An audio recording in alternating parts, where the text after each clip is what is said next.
All right, baby. We're live. Jeff Ulrich, damn good to have you here. It's a Wednesday edition of the Slate. I'm Emerson Lazia. They see on the ones and twos. Producer Eamon behind the scenes as well. We love them. We mean it when we say that. How are you doing, Jeff? I'm doing fabulous, man. Like I said off the top, you're here. We got you in. It's all good to go. Good. Hey, we still got a good solid half hour here. Hell yeah, brother. We got stuff to talk about. It's still busy. All right. No. Okay, here we go. Focus. I'm sorry. I can't. Good. I threw myself off when I said, hell yeah, brother. Because, yeah, dude, Andrew texted me like a few days ago because I said, I've run into this issue now. Instead of like a well thought out response when someone says something to me, I say, I just say, hell yeah, brother. He texted me over the weekend. It was like, I used it. I used hell yeah, brother when I was like thinking about anything. All right, anywho, that's a great story. Where do you want to start? You want to start golf? You want to start football? You got golf punched up here on screen share. Should we start with Thursday night football or hey, the trade deadline was yesterday. Who was your biggest winner? Who was your biggest winner from the trade deadline? Let's start with football. I mean, I know the winners. I mean, there was a lot of moves, right? I mean, like so it's hard to say exactly who the outright winner is. I mean, the Ridley move was, I think it's super smart by Jacksonville. Phenomenal. Doug Peterson is very smart. He knows what he's doing. There's nothing wrong with Calvin Ridley, football player. He bet some stupid one game parlay. You know what? Yeah. And that's the thing. Like we're talking, like you see teams take chances. Antonio Brown, these guys with legit personality disorder. Like I don't even know what's going on with half of them.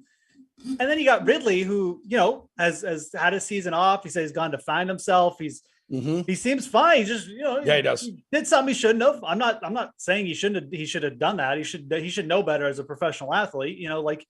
Don't put your future at risk to make a same game parlay or whatever he did. But I mean, I would much rather take a shot on him than someone with legit off field other issues that the NFL has guys we could talk about. Yeah. I think it's a great move by the Jags. Me too. What did they give up again? So it's all going to depend on his playing time, certain statistical marks that he hits, and if they extend him. But here's something earlier, our friend Michael Lombardi over at VSiN. I heard him tonight, and this is something I was unaware of, that when they sign Ridley, suspended for a year, your contract just holds. So while technically his actual contract ends 2023, the Jags are going to get 2 more years out of him.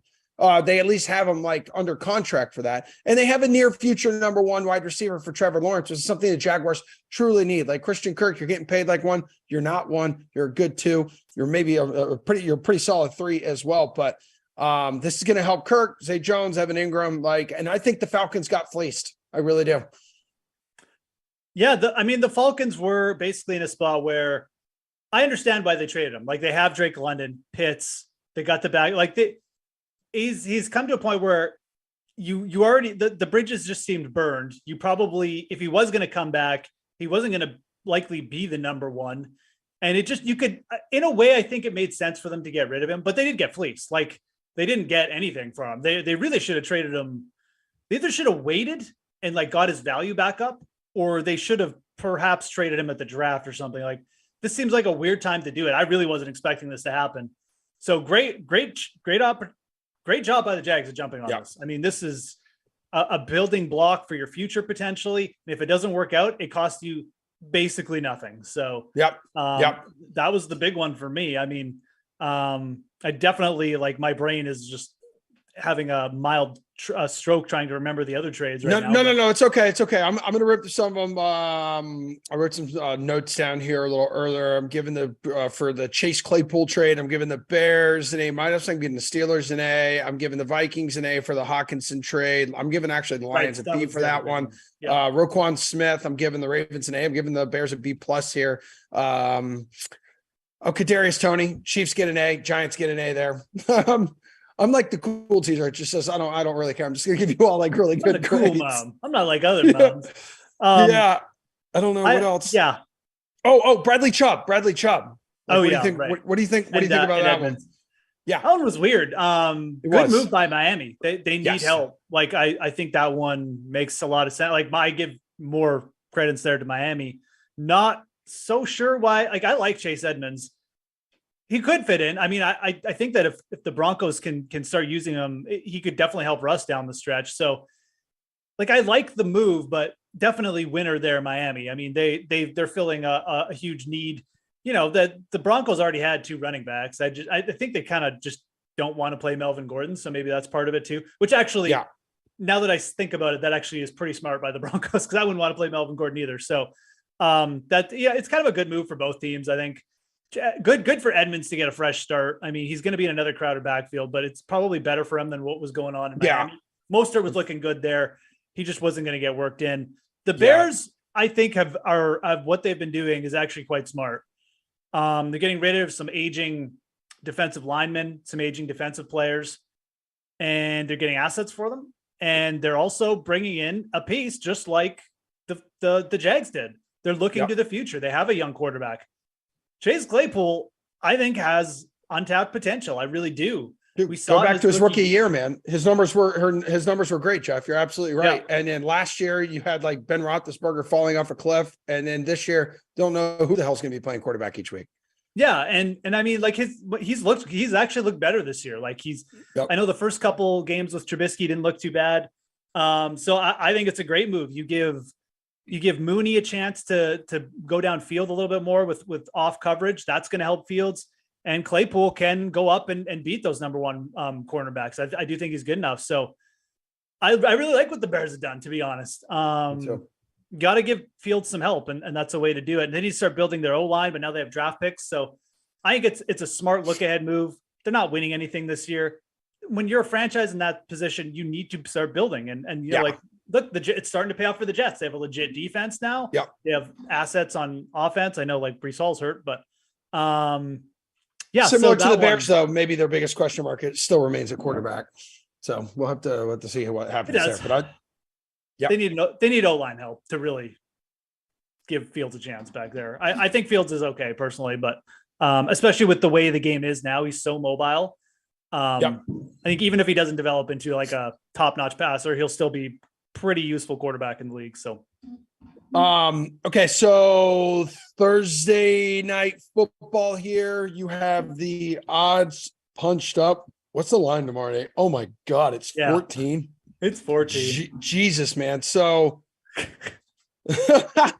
Well, here, go ahead. All right. So no, I was just gonna say, like, this does not look like a glamorous game, like on paper here, but it is a chance. The reason I'm excited for it is just it's another chance. And a chance for the rest of the country to watch Jalen Hurts continue his MVP caliber season. Yeah. He's also a Houston native, which we shouldn't sleep on because he's going to be in top form and he's going to be throwing a hell of football to AJ Brown tomorrow night. Yeah. So there's 2 ways to look at this game. The first is the Eagles have a bye next week. This is probably a look ahead game. They're on the road. They have faced a little bit of tougher competition of late. It's a short week. It's a big spread to ask. Like, I mean, this line was, it was like 12.5, 13 a day ago. Clearly and early in the season, I said this about a couple games, like the Eagles should probably be 2 touchdown favorites. I think I said it against, maybe it was Detroit. I know I said it last week against the Steelers.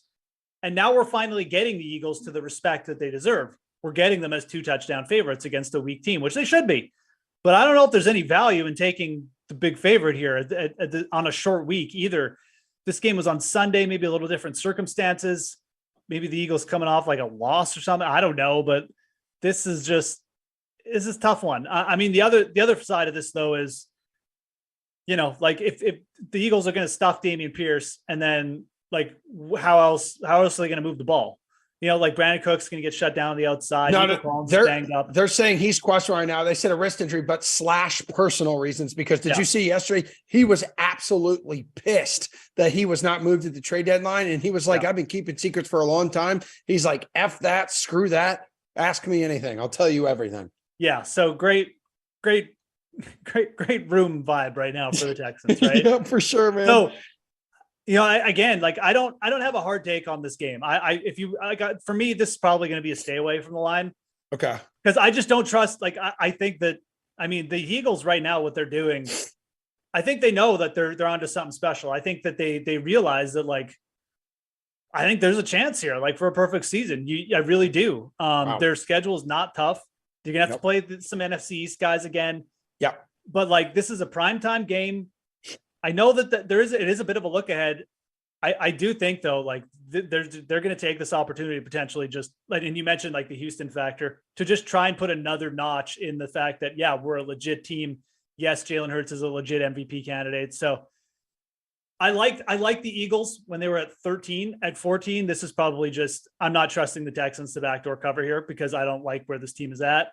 If anything, I'm probably going to lean towards the Eagles to cover. But like I said, now that it's a 14, I don't know if there's any reason to get on it. The Eagles came out of their bye week and just looked like Super Bowl contenders once again. They didn't lose a step. They beat the Steelers by like 3 touchdowns, which I guess you could take that with like a grain of salt or whatever. But man, yeah, that AJ Brown 3 touchdowns, unbelievable, man.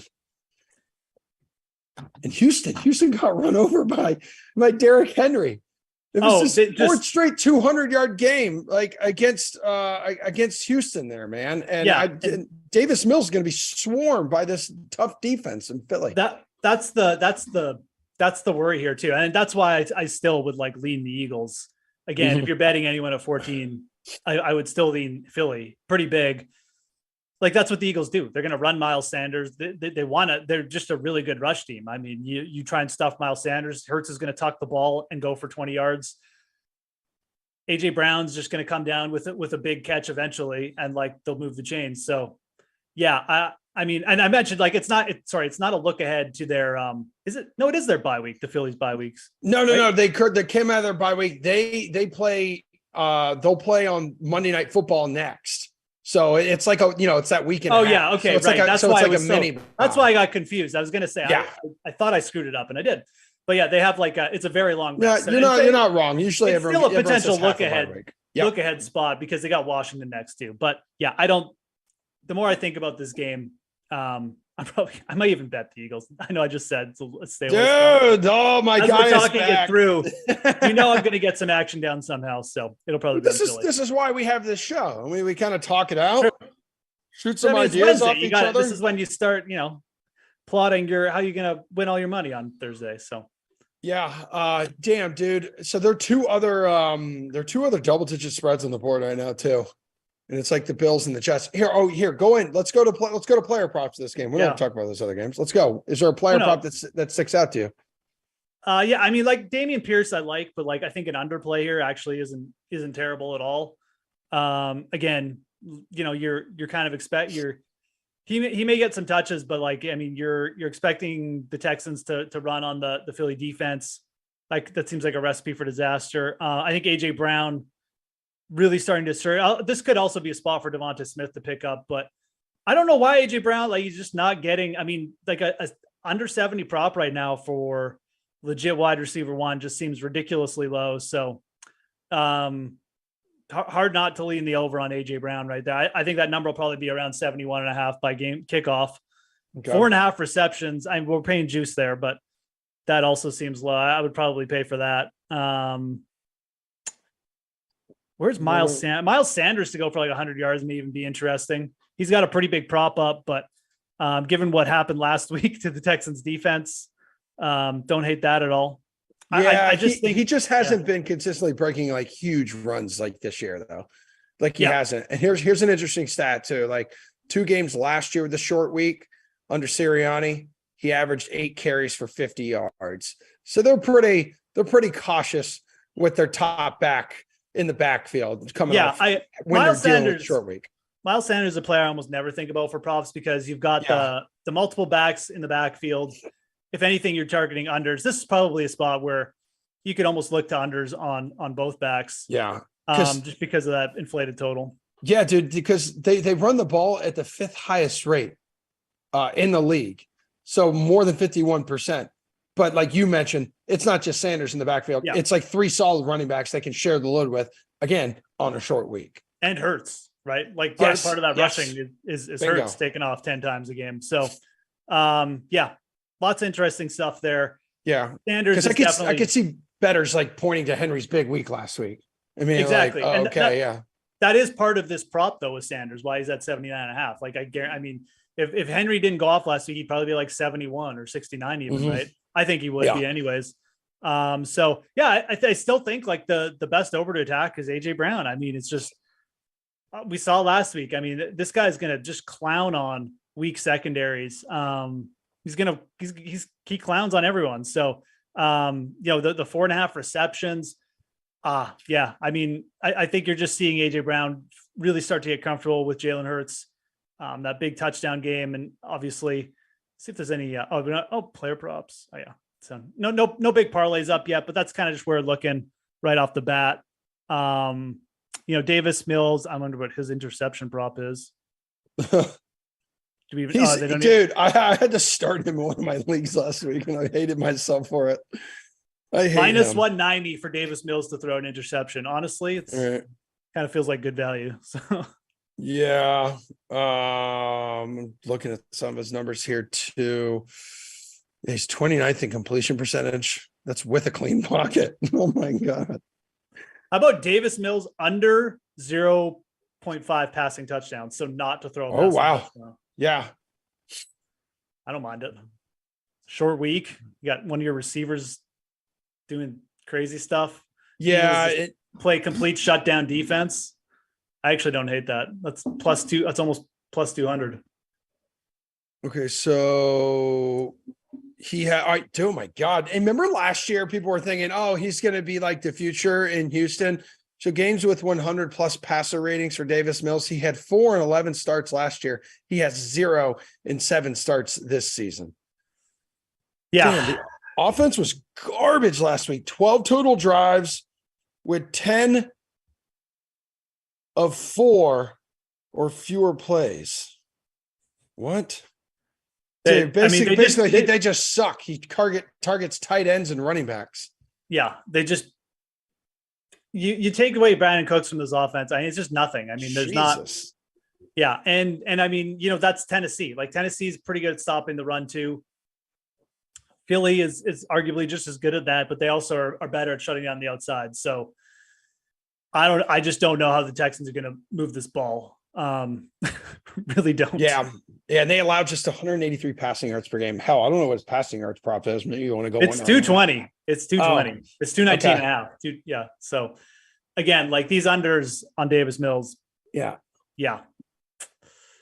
I know we're typically over guys, but it's we are. night. But it's Thursday night. Houston is a special exception. This is definitely under night. I mean, for me, except for AJ Brown.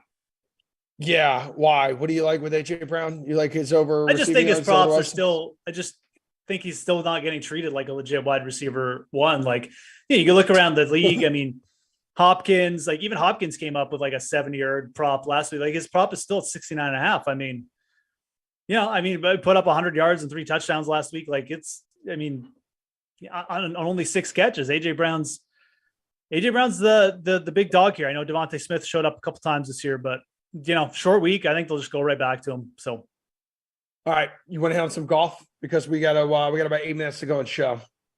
We are 2 of the 3 gorgeous golf gurus. I'm looking at top of the board. Victor Hovland, 2-time defending champ here, going for a 3-peat, dude. Few golfers out there have done that in their careers. What was the one? Obviously, Tucker wasn't it? Was the other Stuart Appleby? Like it was, yeah, it was actually. I thought Steve Stricker did it at like the John Deere, but like no. Oh no, you may have been right. You may have been right. Oh really? Okay. I think he has done that at the John Deere. Okay. Anyhow, you have Scotty Scheffler, who is the odds-on favorite here on the DK Sportsbook, dude. But it is hard to argue with like Victor's recent results here. Is there anyone near the top of the board? Is there anyone near the top of the board you would back, Jeff? Because I know you're more of like a mid-tier guy. You're someone who's always trying to find value, but I don't know if anyone near the top of the board is going to offer you that this week. No. I think if I was going to go on anyone here, it would probably be Aaron Wise. I absolutely hate this number. I don't think I'm going to personally do it. Okay. But if there was someone that like under 20, like under 2,000, you got to bet someone.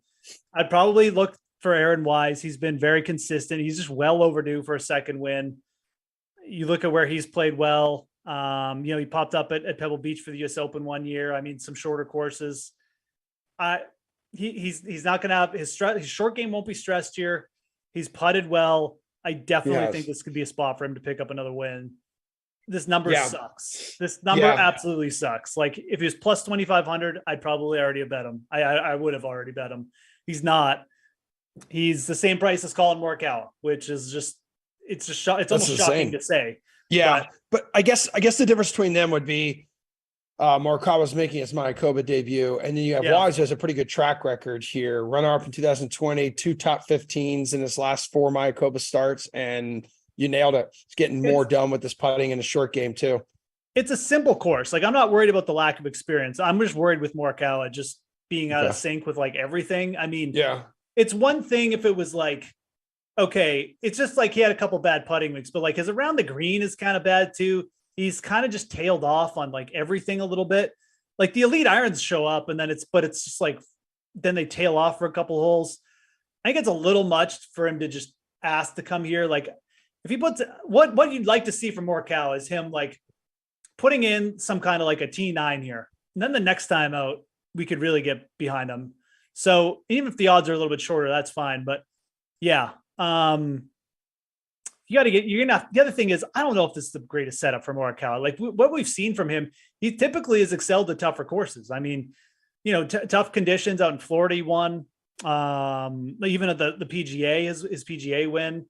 So I don't know. I don't really think that he's going to be able to keep it together for like the entire birdie fest here. He's probably still just looking to, get in. Like if he gets in a couple good rounds, puts in a top 20, I think he'll be pretty happy. Wise really seems like the player who I would trust more right now, which is weird to say, but for a 1 week sample here, like I would lean Aaron Wise. Again, not a player I necessarily want to bet at this number, but maybe we'll be looking at in play or something this week if there's an opportunity. Okay. So who does have a good number that you really like this week? Grillo was plus 35 to start the week, and I really like that, and I did bet him. It's down.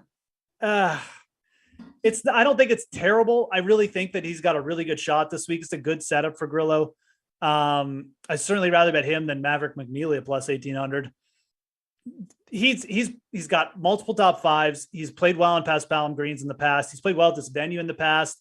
He's another player who's not going to get stressed out by the ability that he's going to have to be scrambling a ton here. Hits a ton of fairways, putted well late. In a lot of ways, he's got a lot of the Aaron Wise qualities. Just not quite as, I just don't think he's got as much upside as Wise, but it's fine. He's also got a bigger price. So I'm interested. And, as I mentioned this morning, I am going to take a little shot with Jason Day this week. The last two starts, his elite ball striking, very much, in the vein of like Victor Hovland, like hitting fairways, hitting it long off the tee, and just dialing it in from his approaches from like all different areas. And, Jason Day has played well at shorter, like you look at where he's played well. He's played well at Pebble Beach, a seaside shorter course. He hasn't played this venue much, but this is a simple venue. I've seen guys like Matt Kuchar come down here in the fall, really pick up his games. Jason Day's trending well. I got to take one shot here at plus 4,500. This is probably the last, he might play next week, but in Houston. So we'll see about that, or even the RSM. But if he, whatever he does this week, as long as he doesn't withdraw or like have an injury concern, I'm going to stay on him for the rest of the fall. That's my point. This is like a 3-week plan here with Jason Day. He's in the field the next couple of weeks. I'll probably go back to him, but I do think this could be like a good setup for a guy who's just striking it well. Maybe the around the green game isn't that sharp, but he's not going to get stressed out by anything this week. So yeah, disappointing start to this season when he missed a cut at the Fortinet, but yeah, he's grabbed consecutive top 15s and 6th in strokes gained approach here, Jeff. 3rd in greens in regulation, 18th in strokes gained tee to green. If he rolls the rock at Mayakoba, you could be onto something.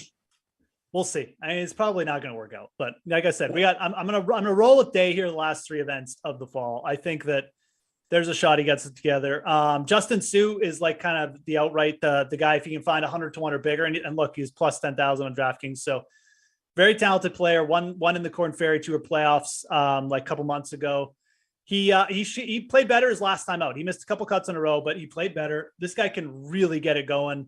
Not a big hitter, but that's not going to matter much as long as he can just keep it out of the jungle here off the tee. I think he's got a shot. Top 10 play too. I like that price. I think he'll pop up this week. I really do. And I think when you're looking down here, there's a lot of veteran names. Some guys have been playing consistent. Like I don't hate Lee Hodges for like a top 20 or a top 10, but like this is the talented guy. Justin Sue is it. I mean, there's really I think there's no doubt if you're putting it outright at this range, it's Justin Sue or like no one for me here. Those are good. That's some long odds, man. Plus 10,000, brother. He will win on the tour eventually. And, it definitely could come in an event like this and it could come out of nowhere. Like he hasn't done much, but he's a confident player. He came out of college with like the Morikawas and the Wolves and those guys. And he was just as good as them in college at points. So, like I said, there's no reason not to take a shot at this price. All right. Anyone else? Your best, what did you say? Wait, we didn't have you on. We didn't have you on yesterday. Why were you on talking with Sobel yesterday? I don't know. Sobel perhaps just needed his own time or what. I don't know. Because I asked him who his favorite outright bet was, and I actually think he went with Colin Morikawa. So I wanted to wrap this up by asking you who your favorite outright bet is. I mean, this is a week where I don't necessarily have like a hard take. I mean, that's okay, dude. Yeah, it is okay. I mean, I like Grillo this week. I think that he'll pop up again. So I'll go with Emiliano Grillo. Grillo. Yeah. Grillo. Yeah. Hey, I heard that you almost ended our PGA Tour partnership because you can't pronounce any of these names correctly. And everyone in the PGA Tour office is like, who is this Canadian bum? Can't say a damn word right. Gets every number correct. Can't say a damn name right. They don't care about the strokes gained stats. They just want their player names. They're why does every golfer have like a name that's spelled one way and then pronounced a different way? I was laughing my ass off because I was walking to work. Samir and I saw a dead body in the public garden today, by the way. So we were walking to work. We took a detour. We looked at it in the public garden. Then we walked to work. And he's like, dude, it's got another email PGA Tour. So what they're obviously asking about me, what's going on? He says, no, it's about Jeff. They send the pronunciation guide again to help him out with this PGA Tour video. We all have our weaknesses, and listening and pronouncing names is mine. I fully admit. It's one of those things when that's your thing. They just don't know you as well. No, when you're betting and you're talking about stats, it's so easy to get lost in numbers and stats and just not even like realize something as benign and easy as like a guy's name pronunciation that you get wrong. So I always do that. And again, anyways, it's Grillo. Okay. I found out this morning. All right, man. From Samir. Hey, listen, I would trust him. He's very good at pronunciation. Oh wow. Okay, yeah, he's pretty damn good. Looking here at shorter resort style courses. That's what this is, right? He's got 4 top 5s in his last 10 finishes. Okay. He can dial it up with his irons. I think it's a good spot. I mean, I think he's well overdue to grab his second win here. He's played well for a while. I'm taking the dive anyways. Okay. All right. Good stuff, man. Again, sorry, everybody. We got on late. Had some computer issues, but we made it work and we went with quality over quantity for sure. Jeff Ulrich, I love you. Thanks so much. And Eamon, producer Eamon, Andrew, AC on the 1s and 2s. Godspeed, everybody. We're back in studio tomorrow morning, 11 o'clock Eastern time to talk about sports.